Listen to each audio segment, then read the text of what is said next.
ya sentenció que el expresidente Álvaro Uribe incurrió en los delitos de fraude procesal y soborno a testigos en actuación penal. Es el primer expresidente condenado en la historia reciente de nuestro país. Marina, ¿qué fue lo que pasó hoy allí en los juzgados de Palo Quemado? Buenas noches. De la jueza fue determinador para dos delitos: fraude procesal y soborno en actuación penal, y absolvió al expresidente de soborno simple. Importante, la fiscal y también la jueza tomaron como tesis la prisión domiciliaria entonces para el expresidente. La lectura completa del fallo pues será este viernes a las 2 de la tarde.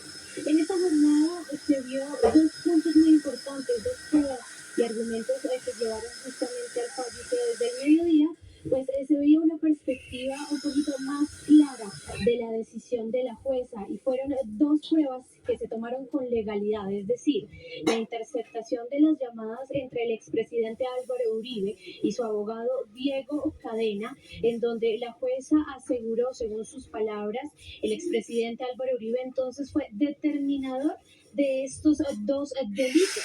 Y también otras de las pruebas que hicieron parte de este fallo y que también fueron presentadas por la fiscal fueron las grabaciones de los relojes en el 2018 de Juan Guillermo Monsalve, las cuales fueron utilizadas, según palabras de la jueza, para expresar y demostrar que supuestamente el abogado Diego Cadena estaba presionando a Juan Monsalve con el objetivo de cambiar su versión. La versión inicial es que le brindó entonces al actual senador Iván Cepeda en contra entonces del expresidente Álvaro Uribe. Nosotros pues estamos obtenido ese coloquio bajo promesas de beneficios carcelarios y asilos. En esos términos, el primer soborno en actuación penal en cuanto a la materialidad de la conducta punible ha quedado acreditado. En tanto, por el principio de congruencia, no existe remedio diferente a que darle curso al petitum de la defensa técnica y absolver al acusado por el delito de soborno contenido en el artículo 444 del Código Penal. Decantado lo anterior y en aras de preservar el principio de congruencia al cual se hizo referencia en el inicio de nuestras consideraciones, apegándonos estrictamente al escrito de acusación, resulta coherente concluir que se materializó el fraude procesal. Me refería a la médica de Yanira Gómez, quien está en el exilio.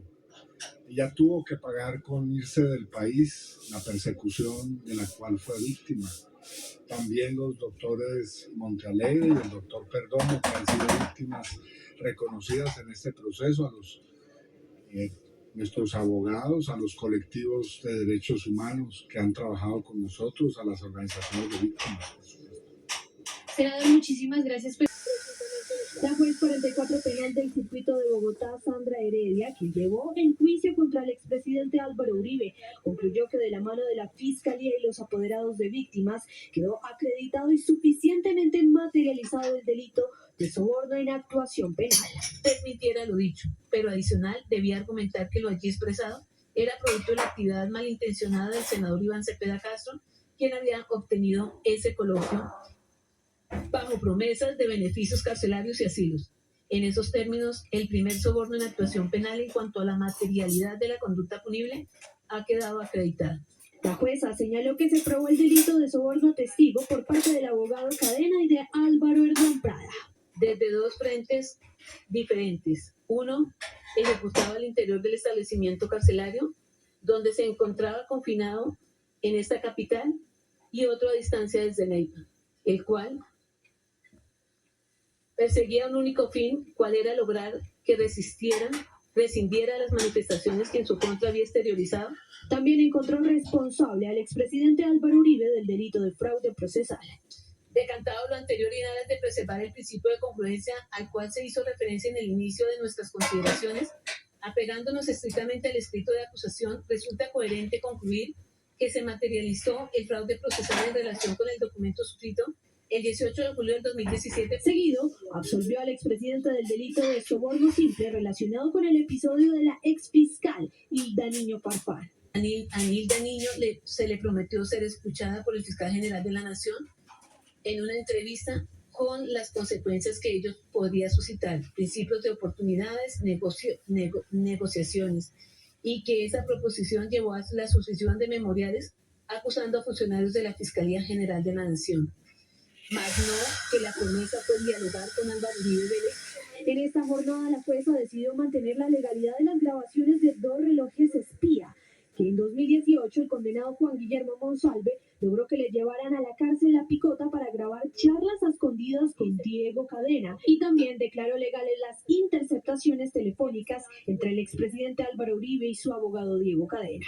Se adquirieron con la intención de mostrar que a Juan Guillermo Monsalve Pineda presuntamente lo estaban intimidando para cambiar la versión entregada al ex representante a la Cámara, Iván Cepeda Castro, que no puede afirmarse que en la ejecución del acto de investigación haya existido una actuación de mala fe, una irregularidad intencional concertada en reuniones con el propósito de interceptar al señor Uribe Vélez en el marco de un proceso distinto. La jueza habló de una subordinación entre el abogado Diego Cadena y el expresidente Uribe, señalándolo como el determinador de los delitos imputados. Con el fallo al expresidente Álvaro Uribe, expertos aseguran que una vez dictada la sentencia, cualquiera de las partes legitimadas podrá apelar. Es decir, esto subiría a la Sala Penal del Tribunal Superior de Bogotá. Luego de eso es posible que vaya a otra instancia o, ¿por qué no?, a la Corte Suprema de Justicia. Y no hay que descartar que vengan tutelas. Si el Tribunal Superior de Bogotá confirma esta decisión, todavía el expresidente podría recurrir en casación ante la Corte Suprema de Justicia, esto es su sala de casación penal. Para la prescripción del caso, según los analistas, todavía quedan más de 80 días que se cumplen a finales del mes de octubre. Por estos delitos, el expresidente Álvaro Uribe Vélez puede enfrentar una pena desde 6 hasta 12 años de prisión. Es importante destacar que este proceso está próximo a prescribir y que, aun cuando se han interrumpido los términos de prescripción, el tribunal está llamado a fallar de manera pronta a efectos de que el paso del tiempo no afecte la solución de fondo a este importante y trascendental proceso penal. Hay expectativas sobre el impacto en la vida política del expresidente Álvaro Uribe tras el fallo. Hay varios aspectos que desde el punto de vista técnico se deben tener en cuenta. El primer punto es los 2 delitos sobre los cuales se terminó acreditando la responsabilidad. Esto es el delito de soborno en la actuación penal y de fraude procesal. Al hacer el cálculo respectivo bajo los criterios que se han adecuado para este tipo de cálculos, la pena podría estar alrededor entre 6 y 9 años. De eso se tienen en cuenta varios aspectos en punto a cuánto va a ser el quantum punitivo y cómo va a ser el cumplimiento, por lo menos en la decisión de primera instancia, de cómo se va a cumplir esa pena. Esto es, se va a imponer una medida privativa de la libertad en sitio de reclusión, o si por el contrario va a ser en un lugar de domicilio, y de qué depende de que la pena sea 6, sea 8, sea 9 años. Al efecto se tienen en cuenta, por ejemplo, para valorar que la prisión domiciliaria sea procedente, pues es un aspecto importante que la pena, un requisito objetivo para que haya una prisión domiciliaria es que la pena no sea superior a 8 años. De manera que, por las circunstancias en las cuales se ha adecuado el juzgamiento del doctor Uribe Vélez en este caso, por la inexistencia de antecedentes penales y en caso de que la sentencia sea inferior a 8 años, es muy posible que en la decisión de primera instancia se pueda acceder a el beneficio del subrogado penal de la prisión domiciliaria. Obviamente, importante aclarar que eso no necesariamente tiene que ser inmediatamente se profiera el fallo de primera instancia, es una posibilidad, pero puede ser que el efecto de la sentencia de primera instancia quede suspendido hasta tanto el Tribunal Superior de Bogotá se pronuncie y resuelva la apelación que se va a presentar por parte de la defensa en este caso. Dos aspectos muy importantes. El término en este caso al cual se ha referido es a la prescripción de la investigación por el término máximo que ha adecuado el Código Penal por los delitos sobre los cuales se los está judicializando.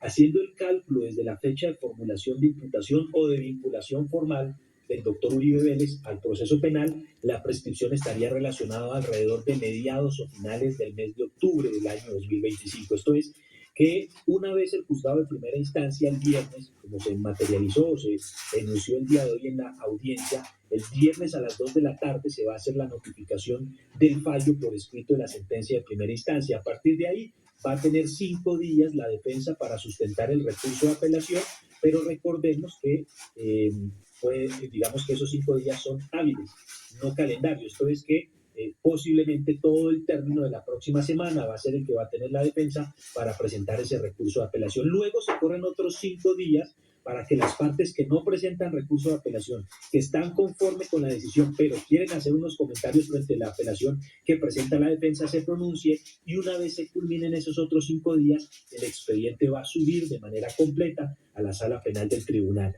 El tribunal tiene el término para resolver hasta octubre del año 2025. Si el tribunal no resuelve los delitos, los tipos penales acusados y en primera instancia condenados van a ser prescritos y el doctor Uribe Vélez va a quedar absuelto de los cargos.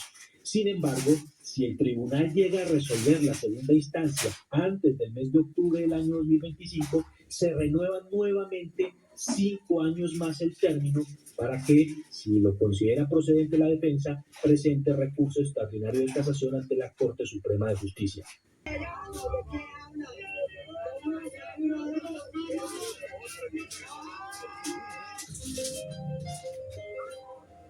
Así transcurrió el día frente a los juzgados de Palo Quemado, 2 bandos enfrentándose y separados apenas por una calle, donde a un lado estaban los simpatizantes del expresidente Álvaro Uribe Vélez. Completamente inocente, yo te repito. Ella fue juzgada por Colombia y por la historia y ya tiene un puesto y un veredicto. Pero si llega a salir por algún motivo culpable, hoy simplemente hay un proceso jurídico hay unos pasos, hay un proceso que se puede realizar, unas apelaciones, y sin duda en segunda instancia se fallará a favor de él y se reversará esta decisión. Indudablemente esto se trata más de un juicio político que jurídico. Y veo difícil las cuestiones para Uribe, pero lo que sí le garantizo, señorita, es que pase lo que pase, Uribe saldrá fortalecido y la derecha se fortalecerá de este proceso que hubo. Y al otro, quienes esperaron días, meses y hasta años para ver condenado al exmandatario. Hoy estoy vestido aquí con la bandera de Colombia para reclamar por los nietos y por los que quedan después de que uno se vaya. Hasta este punto de la localidad de Los Mártires llegaron personas de diferentes partes del país, muchas de las cuales sobrevivieron a una de las épocas más oscuras para el país. Llegué a Bogotá y en cuestión de necesidades de pagamiento fuimos y nos presentamos a prestar servicio militar. A los 20 días me fui no nos llevaron porque éramos de la Macarena y desplazados. Y luego me fui para Restrepo Meta con un tío. Es un proceso que la jueza ha llevado de una manera ejemplar desde que comenzó hasta que terminó. Esta mañana, siendo ya como las 4:30, la juez nos está dando un veredicto que es... Bueno, esa es la ciudadanía. Ahora